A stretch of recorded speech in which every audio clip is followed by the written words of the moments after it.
आगामी निवडणुकीसाठी भाजपकडनं युतीसाठी कुठलीही ऑफर आली नाही अशी माहिती शिवसेना खासदार संजय राऊत यांनी दिली। तसंच राज्यात आम्हीच मोठा भाऊ असल्याचं त्यांनी म्हटलं।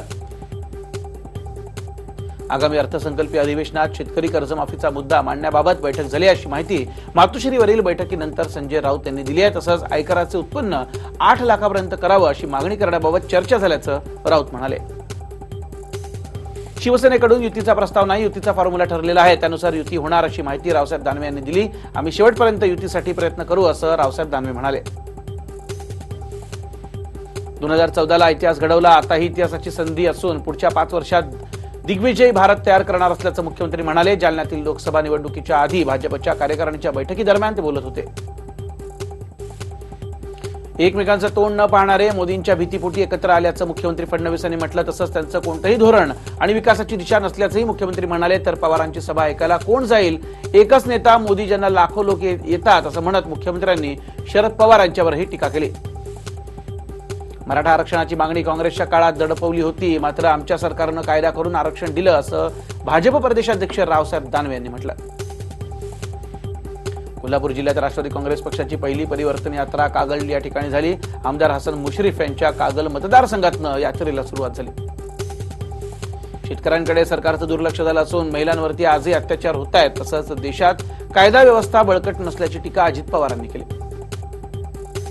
कोल्हापुरात सभेला जात असताना धनंजय मुंडे यांचं हेलिकॉप्टर भरकटल्याची बातमी ही प्रसारित झाल्यानंतर ही बातमी चुकीची असल्याचं स्वतः धनंजय मुंडे यांनी ट्विट करून सांगितलं।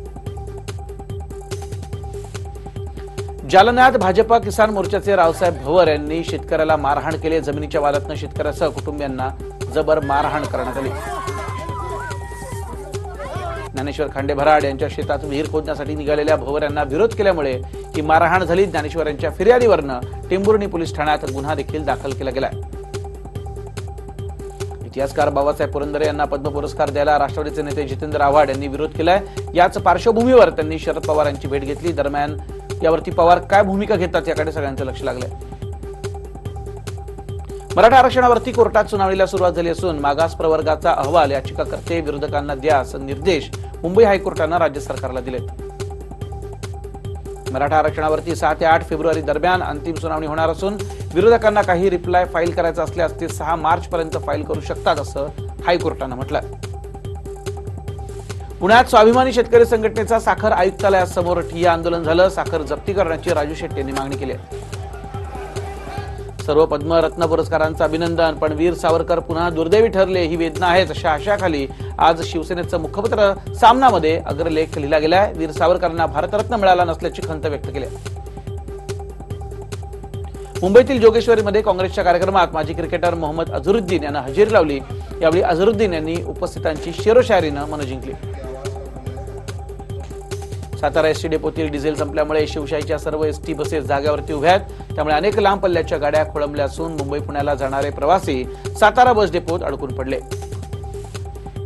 मुंबईकरांच्या घरोघरी जाऊन त्यांच्या आरोग्याची काळजी घेणाऱ्या 4000 आरोग्य सेविकांना गेल्या 20 वर्षांपासून त्यांच्या हक्काच्या सुविधा मिळत नाहीयेत। पालिका प्रशासनाच्या या अन्यायकारक भूमिकेविरोधात शेकडो आरोग्य सेविकांनी बेमुदत काम बंद आंदोलन पुकारलंय। सेविकांना आजचे दिन तर नाहीच, पण त्यांच्यावरती कामाचा डोंगर वाढवला जातोय। आजारपणामुळे गैरहजर राहिल्यास त्यांचा पगार कापला जातो आणि कामात चूक झाल्यास थेट कामावरून काढून टाकण्यात येतं आणि याबद्दल आरोग्य सेविकांमध्ये संतापाचं वातावरण आहे।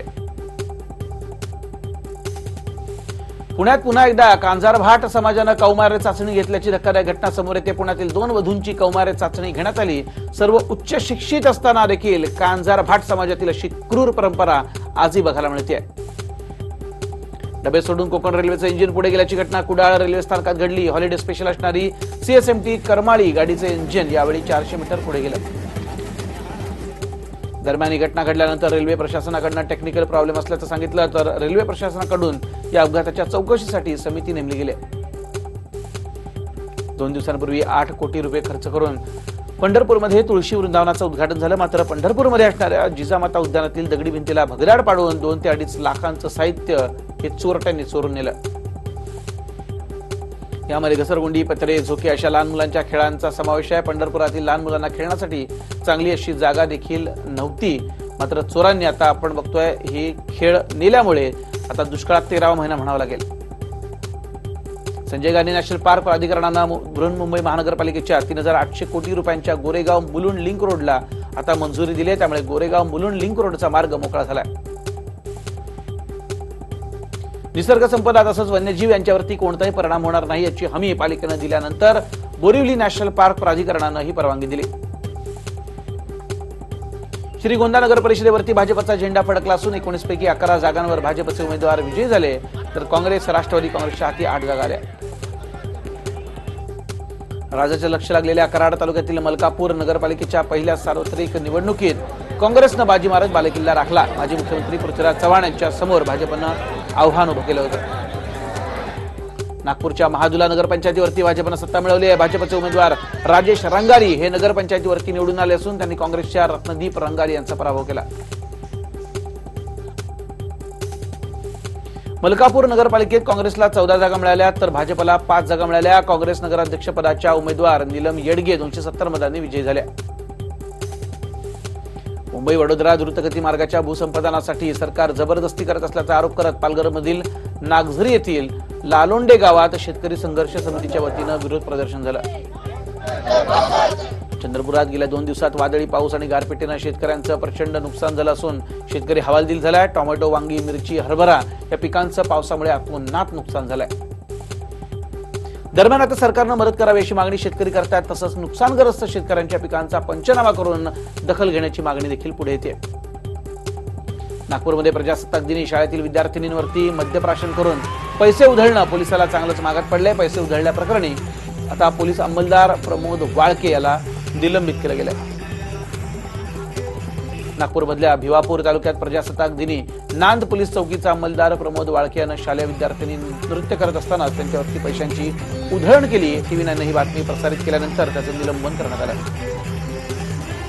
काँग्रेसचे विधानसभेचे माजी सभापती शिवाजीराव देशमुख यांच्या अस्थींचं आमदार सत्यजित देशमुख यांच्या हस्ते रामकुंडावरती विसर्जन झालं. यावेळी अस्थी विसर्जनासाठी काँग्रेसचे पदाधिकारी उपस्थित होते. शिवसेनेचे आमदार प्रताप सरनाईक आणि भाजपचे मंत्री रणजित पाटील व्याही होणार असून लवकरच पूर्वेश सरनाईक यांचा विवाह रणजित पाटलांच्या मुलीशी पार पडणार आहे. फेब्रुवारीत त्यांचा साखरपुडा होणार असून मे मध्ये विवाह सोहळा पार पडेल. बॉलिवूडमधली मराठमोळी अभिनेत्री ईशा कोप्पीकरनं भारतीय जनता पक्षात प्रवेश केलाय. षण्मुखानंद सभागृहात झालेल्या कार्यक्रमात केंद्रीय मंत्री नितीन गडकरी यांच्या उपस्थितीत ईशानं भाजपमध्ये प्रवेश केला. पालघरच्या दुर्गम भागात ताडदेवमधील काही तरुणांनी मिळून सामाजिक उपक्रम राबवला. गेल्या 5 वर्षांपासून हे तरुण एकत्र येत दुर्गम भागातील आदिवासींना गरजेच्या वस्तूंचं वाटप करतायत. अमरावतीत पालकमंत्री प्रवीण पोटे यांच्या हस्ते कृषी महोत्सवाचं आयोजन करण्यात आलं असून या महोत्सवात शेतकरी उपयोगी विविध वस्तूंचे स्टॉल्स लावण्यात आले. तसंच शेतकऱ्यांनी उत्पादित केलेल्या फळांचे, भाजीपाल्यांचे प्रदर्शन देखील या ठिकाणी भरवण्यात आलं. दरम्यान शेतकऱ्यांनी उत्पादित केलेलं धान्य थेट ग्राहकापर्यंत पोहोचवण्यासाठी धान्य बाजाराचंही आयोजन करण्यात आलं. श्रीराम कॉलनीत गेल्या महिन्याभरापासून माकडानं अक्षरशः धुमाकूळ घातलेला होता. या माकडानं 15 दिवसांपूर्वी एका महिलेच्या डोळ्यावरती चापट मारल्यानं डोळ्याला गंभीर इजा झाली, तर 10 ते 12 मुलींना देखील त्या माकडानं चावा घेतलाय. या माकडाच्या त्रासाला कंटाळून अनेक वेळा नागरिकांनी वनविभागाला कळवलं, मात्र दरवेळीप्रमाणे वनविभागानं इथं दुर्लक्ष केलं. अखेर माध्यमांनी या प्रकरणाची बातमी दाखवल्यानंतर वनविभाग खडबडून जागा झाला आणि त्याने माकडाला जेरबंद केलं. दिग्रस शहरातील गजानन महाराज मंदिराजवळ एका माकडिणीच्या पोटात मृत पिल्लू असल्याची माहिती वनविभागाला समजली. त्यानंतर वनविभागाच्या टीमनं माकडिणीला पकडून तिच्या पोटातनं मृत पिल्लू बाहेर काढून माकडिणीला जीवदान दिलंय. या माकडिणीवरती उपचार करून वन परिक्षेत्र अधिकारी आनंद धोत्रे आणि त्यांच्या कर्मचाऱ्यांनी माकडिणी सुखरूप असल्याची खात्री करून तिला मग जंगलात सोडून दिलंय. वनविभागाच्या सतर्कतेमुळे माकडिणीला जीवदान मिळालं. भंडाऱ्याच्या तुमसर तालुक्यातील 17 गावांमध्ये माकडांनी हैदोस घातला असून उभ्या पिकांवर हे माकड ताव मारत असल्यानं शेतकऱ्यांचं नुकसान झालं. वनविभागाकडे तक्रारी करूनही कोणताच तोडगा काढण्यात न आल्यानं अखेर शेतकऱ्यांनी या विरोधात माकड भगाव अभियान सुरू केलंय. मुंबईत नमाज पढण्याच्या बहाण्यानं मशिदीत जाणाऱ्या 2 अट्टल चोरांना पोलिसांनी बेड्या ठोकल्यात. हे दोघेही नमाज पढण्याच्या वेळी लोकांचे मोबाईल चोरायचे. कांदिवली पोलिसांनी कारवाई केली. हे दोघेही धारावीत राहणारे आहेत असं कळतंय. हार्बर मार्गावरील वाशी ठाणे लोकलमध्ये रात्रीच्या सुमारास तरुणीच्या हातातील मोबाईल फोन हिसकावून रबाळे येथे धावत लोकलमधनं पळून गेलेल्या चोरट्याला तुर्भे आरपीएफच्या पथकानं फिल्मी स्टाईलनं जेरबंद केलं. एटीएम सेंटरमध्ये आलेल्या ग्राहकांना आपलं लक्ष करून त्यांचं एटीएम कार्ड न कळत काढून त्यांच्या खात्यातनं हजारो रुपये काढणाऱ्या 3 जणांच्या टोळीला शिवाजीनगर पोलिसांनी अटक केली. या आरोपींकडनं काही एटीएम कार्ड जप्त केले गेले. एटीएम मध्ये चोऱ्या करणारे 3 आरोपी मालाड येथील रहिवासी असून एटीएम केंद्राच्या आजूबाजूला नेहमी त्यांचा वावर असतो. एटीएम केंद्रात गेलेल्या महिला किंवा वयोवृद्ध ग्राहकांवर त्यांचा डोळा असायचा. महिलांना पैसे काढून देण्याच्या बहाण्यानं ते एटीएम चोरायचे. मुंबईतल्या शिवाजीनगर विभागात भाऊ आणि बहिणीच्या त्रासाला कंटाळून काकानं पुतण्याची हत्या केल्याचं उघडकीस आलंय आणि या प्रकरणी शिवाजीनगर पोलिसांनी नौशाद अल्लाउद्दीन अब्बासी 22 वर्षीय काकाला अटक केली. चाळीसगावच्या रहीपुरीमध्ये किरण गुंजाळ या शेतकऱ्यानं कर्जबाजारीपणाला कंटाळून आत्महत्या केली. त्याच्यावरती 4 लाखांचं कर्ज होतं. शहापूरच्या अघई इथं सेना पदाधिकारी शैलेश निमसे यांच्या मृत्यू प्रकरणी अटकेत असलेली त्यांची पत्नी साक्षी निमसे हिनं कल्याणच्या आधारवाडी कारागृहात आत्महत्या केली. दरम्यान त्यांच्या आत्महत्येप्रकरणी नातेवाईकांनी संशय व्यक्त केला. पुण्याच्या सिंहगड रस्त्यावरील फन टाइम चित्रपटगृहाजवळ एका तरुणावरती 4 तरुणांनी कोयत्यानं वार करत खून केला. रोहित साळवी असं तरुणाचं नाव असून ही घटना सीसीटीव्हीत कैद झाली. हल्लेखोरांनी तरुणाच्या डोक्यावरती आणि चेहऱ्यावरती कोयत्यानं वार केले असून सीसीटीव्हीच्या माध्यमातून पोलीस आरोपीचा शोध घेतात. दरम्यान सिंहगड परिसरातील हा 3रा खून असून यामुळे परिसरात घबराटीचं वातावरण पसरलंय. नाशिकमध्ये हळदीच्या कार्यक्रमात झालेली भांडणं सोडवायला गेलेल्या तरुणाची हत्या करण्यात आली. रोहित वाघ असं तरुणाचं नाव असून या प्रकरणी पोलीस अधिकचा तपास करतायत. डोंबिवलीतील 7 पुलावरती फिरायला गेलेल्या अभिनव झाचा मृतदेह अग्निशमन दलाला खाडी परिसरात सापडला. अभिनवचा मृत्यू सेल्फीमुळे झाला की आणखी कशानं याचा तपास पोलीस करतायत. नागपूरच्या महाल परिसरातील किल्ला रोड भागात 6 वर्षांच्या चिमुकला फुगा फुगवत असतानाच तो तुंडात गेल्यानं त्याचा मृत्यू झाला. सानिध्य उरकुडे असं त्याचं नाव असून फुगा अन्ननलिकेत अडकून ही घटना घडली.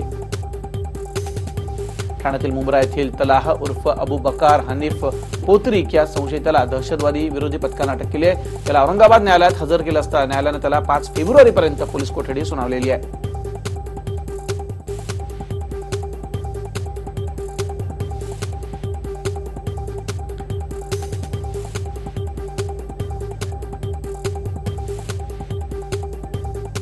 पुण्याच्या जुन्नरमधील येडगाव परिसरात वनविभागानं 6 वर्षांच्या बिबट्याला जेरबंद केलं. या मादी असलेल्या बिबट्यानं 4 महिन्यांच्या चिमुकलीचा बळी घेतल्याचा संशय आहे. मुंबई विमानतळावरती AIUनं केलेल्या कारवाईत वर्षभरात आतापर्यंत 139 कोटी रुपयांचं सोनं जप्त झालंय तर 10 कोटींचे अंमली पदार्थ देखील जप्त झाले. येत्या लोकसभा निवडणुकीत काँग्रेस निवडून आलं तर गोरगरिबांना किमान वेतन देऊ अशी मोठी घोषणा काँग्रेस अध्यक्ष राहुल गांधी यांनी छत्तीसगडमध्ये केली. काँग्रेसचे माजी मुख्यमंत्री सिद्धरामय्या यांनी कर्नाटकमध्ये सभेत एका महिला कार्यकर्त्यासोबत गैरवर्तणूक केली आहे. महिलेनं माईक हातात घेऊन काही प्रश्न उपस्थित केल्यानंतर ही घटना घडली. सिद्धरामय्या यांना महिलेनं विचारलेल्या प्रश्नाचा राग आल्यानं तिच्या हातातील माईक खेचला. माईक खेचताना महिलेचा पदर देखील खेचला गेला तर महिलेच्या खांद्यावर हात ठेवून तिला सिद्धरामय्या यांनी खाली बसवलं. भारतीय वायुसेनेचं जॅग्वार हे लढाऊ विमान कोसळल्याचं वृत्त आहे. उत्तर प्रदेशच्या कुशीनगरमध्ये हे विमान कोसळलं. सुदैवानं या दुर्घटनेत वैमानिक थोडक्यात बचावला. हे विमान का कोसळलं याचं नेमकं कारण अद्यापही समजू शकलेलं नाहीये. दरम्यान या अपघाताच्या चौकशीचे आदेश आता दिले. पंतप्रधान मोदी यांनी दिल्लीत आयोजित राष्ट्रीय कॅडेट कोरच्या रॅलीमध्ये सहभाग घेतला. कोणी आम्हाला छेडले असताना आम्ही सोडत नाही असं आपल्या सैन्यानं यापूर्वीच सांगितलं असं त्यांनी म्हटलं. काँग्रेसनं ओनली राहुल ओनली प्रियांकाद्वारे या दोघांचंच भविष्य सुरक्षित केलं असा आरोप भाजप अध्यक्ष अमित शहा यांनी केलाय. हिमाचल प्रदेशमध्ये आयोजित रॅलीमध्ये ते बोलत होते. हिंदू महिलेला स्पर्श करणाऱ्याचा हात छाटा असं धक्कादायक विधान भाजपचे केंद्रीय मंत्री अनंतकुमार हेगडे यांनी केलं. कर्नाटकच्या कोडागू जिल्ह्यातील सभेत त्यांनी हे धक्कादायक विधान केलं. IRCTC घोटाळ्यात लालू प्रसाद यादव यांना दिल्लीच्या पटियाला हायकोर्टानं जामीन दिलाय. तसंच त्यांची पत्नी राबडी देवी पुत्र तेजस्वी यादव यांनाही जामीन मिळाला. 1 लाखाच्या जात मुचलक्यावरती हा जामीन मिळाला. राजस्थानमधील रामगड विधानसभा पोटनिवडणुकीसाठी आज मतदान संपन्न झालं. बहुजन समाजवादी पक्षाचे माजी केंद्रीय मंत्री नटवर सिंग यांनी त्यांचे पुत्र जगत सिंग यांना निवडणुकीच्या मैदानात उतरवलं. हरियाणाच्या जिंद विधानसभेच्या जागेसाठी पोटनिवडणूक होत असून आज त्यासाठीचं मतदान संपन्न झालं. कडाक्याच्या थंडीतही नागरिकांनी मतदानाचा हक्क बजावला. मात्र अनेक ठिकाणी ईव्हीएम्समध्ये बिघाड झाल्याचं दिसलं. केरळच्या बस परिवहन कर्मचाऱ्यांनी आंदोलनाचं हत्यार असलं. परिवहन प्रशासनाकडनं मूलभूत सेवा देण्यात येत नसल्यानं हे आंदोलन पुकारण्यात आलं. तामिळनाडूच्या त्रिचीमधील पंजाब नॅशनल बँकेच्या शाखेवर दरोडा पडला असून चोरट्यांनी लाखोंच्या रकमेसह दागिन्यांचीही चोरी केली. पंतप्रधान मोदी यांना मिळालेल्या भेटवस्तूंचा लिलाव सुरू असून रविवारपासून सुरू झालेल्या लिलावासाठी खास वेबसाईट बनवण्यात आली. हा लिलाव राष्ट्रीय आधुनिक कला संग्रहालय इथं आयोजित करण्यात आलाय.